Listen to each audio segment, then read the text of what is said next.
Now, we've had so many questions over the last 2 hours and probably won't have time to squeeze all of these in, but suffice to say the subject of weight management is of intense interest, so that's why we've invited Dr. Sarah Ann Bennett to the studio. She's with the Medical Weight Management Clinic in Tullamore. It may be useful at the outset to remind everybody, especially if they're pointing the finger at themselves and feeling blame, obesity is a chronic illness.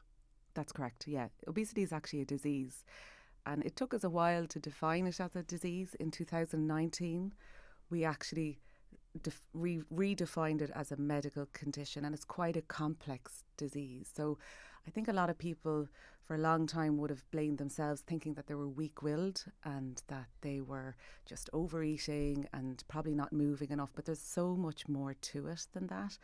And I think, the science is catching up with it now, and that's what we're trying to share with patients suffering, that they're not on their own.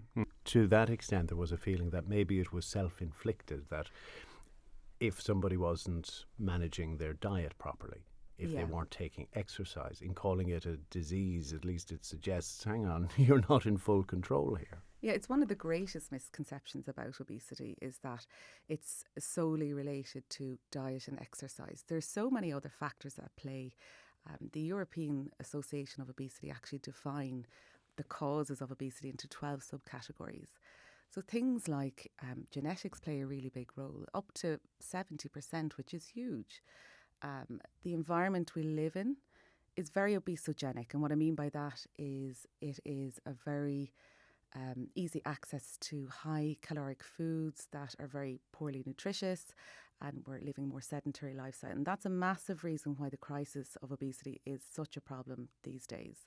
And then you have physiological problems as well. So some people just do not burn fat the same way as others. So our bodies are different. And we know that there are changes that occur in the body of somebody who's struggling with obesity. So it is a disease. It's a very complex disease. And I think to simplify it down to just diet and exercise really grossly undermines how difficult it can be for people to actually lose the weight.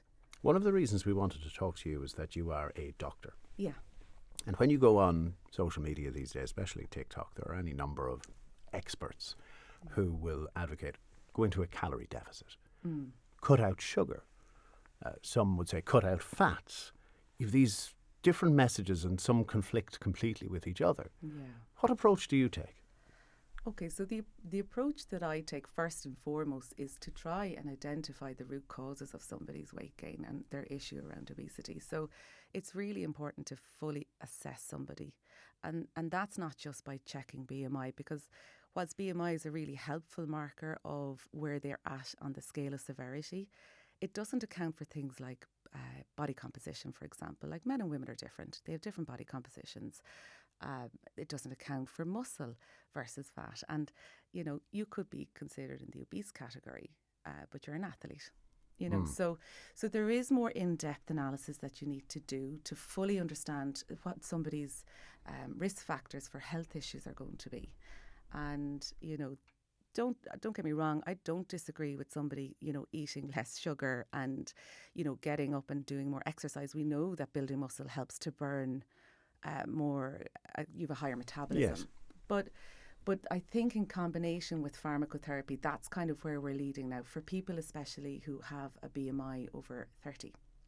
So you probably have heard of the advent of all these new anti-obesity medications. The gold standard now is that it's thought a combination of anti-obesity medications with the behavioural changes and the lifestyle changes is the most effective. That's not to say that doing just the lifestyle changes won't be effective. It's just more effective. But equally, it's not to suggest taking the medication and continuing as you are will suffice. Absolutely. It is a complement to lifestyle changes. And I think there's a lot of opinions out there about these medications. They're a game changer in terms of managing obesity. And they're not a quick fix. This is a disease and it needs to be medically treated.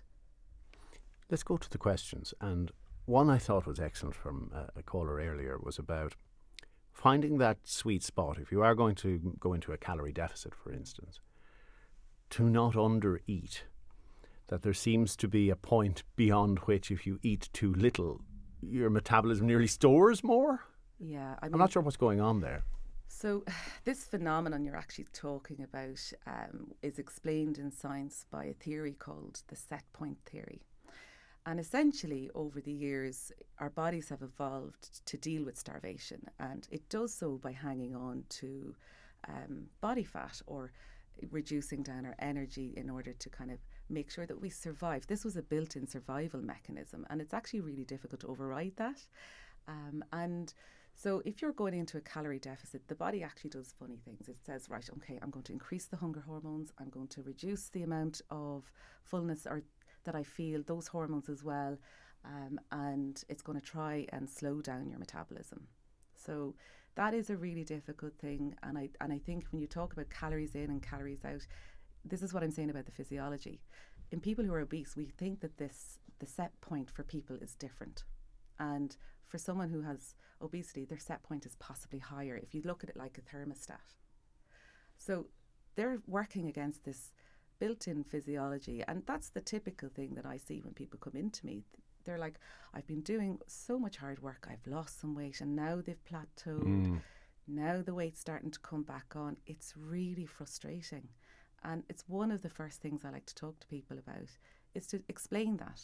Because I think in explaining it, we can kind of help dispel some of the stigma that people talk about when they see and experience, even people themselves stigmatise themselves for being overweight because they think it's their fault. So it's huge. Another related point was from somebody who they've combined exercise with reducing sugar and therefore calories. And they're wondering, I think for a man it's recommended 2,000 or is it 2,500 calories a day, and for a woman it's slightly less. But do you add the calories burned during exercise and then eat more? What's the way to work that out? Look, we know that physical exercise, building muscle, will help the metabolism. So I would always recommend exercise. No matter what health journey you're on, exercise is going to always benefit you. But when it comes to weight management, building muscle is really important because it does help to regulate, and it helps to regulate the set point. The other things that people don't necessarily know about or even think that they're that important would be things around sleep and stress management. So you're trying to regulate your set point, and if you're not getting enough hours sleep in the night, there is studies to show that you are hungrier and you'll tend to eat more, and your set point therefore is going to kind of be higher. Same with Do you mean sleep or rest? Because sometimes people are in bed, but they're on their phone or they're staring at the ceiling. They're not actually getting 40 winks. Yeah, I mean, practicing sleep hygiene is such a big thing that I think a lot of us are not so great at anymore. Going to bed without the phone in your hand, getting a proper solid 8 hours sleep, trying to relax and wind down before bed. We're drinking too much coffee, we're very stressed. So quality of sleep is what I'm talking about, and ensuring that you're getting up to about 8 hours of quality sleep. There's no point in being in the bed and thinking that you're getting rest, but it's actually getting into that nice rested sleep. So just back to that exercise question though, the person is asking, so let's say if it's 2,500 calories for a man, they go for a run and they burn 500 calories. Do they try to eat 3,000 calories? Do they add the two together? You're getting into nutritional science here, and in a very detailed. There's so much opinion around this, and you'll find a lot of conflicting opinion, and that's the problem with nutritional science. I never claim to be a dietitian, and I work with dietitians who will work out these balances for people. But it is difficult. I can understand that it's difficult for people to know what to do. And when I talk about trying to manage your diet, I really talk about trying to incorporate things that will work and that are sustainable. And what I often see is that people are going up and down, up and down, up and down, because their body's kind of working against them all of the time, and then they're changing their activity levels, or they're changing their dietary intake. So look, I would always kind of defer people to speak with dietitians when it comes to trying to work out their energy balance and what's appropriate, because you have to work out somebody's basal metabolic rate to really, really fine tune that. There's no really clear cut answer to that, basically. Here's a great question.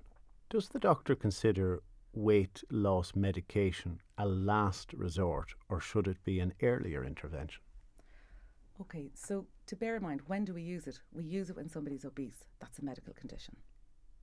And so it isn't used for people who are slightly overweight. They don't qualify for the medication. So when somebody's already in an obese state, they're already in that disease state. And it isn't suitable for everybody. It isn't something that I would automatically prescribe for some people. I think what they're getting at, though, is if somebody's in an obese state, they may try diet, they may try the exercise, they may try those interventions first before coming on to the medication. Yeah, and to be honest, every patient that I would see would have done that for many, many years. You know, and for most patients, this is, in their mind, the end of the road for them in terms of trying again. So, look, when should you go on the medication? I mean, you need to firstly be appropriate to go on it. But is it something that I would recommend straight off the bat? No, not necessarily.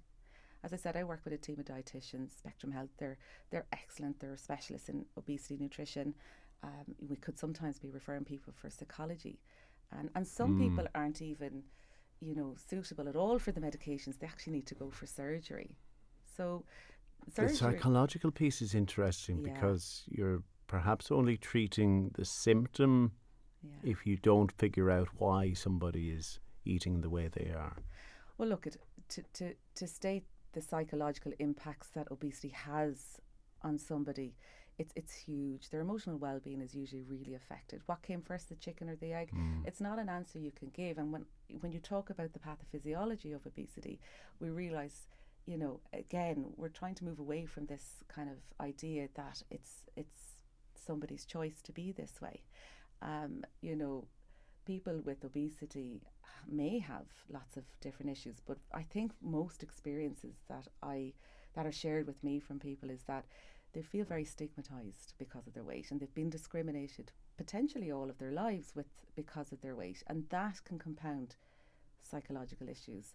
So depression, anxiety is huge amongst people suffering with obesity.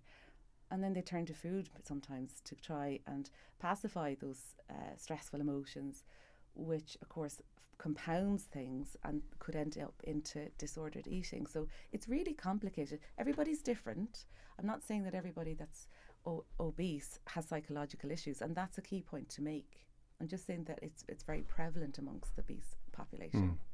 I'm glad you said it's complicated, because I think that sums everything up for us, that there isn't the silver bullet, and we are always chasing that panacea, something that we can do in one fell swoop and solve the problem.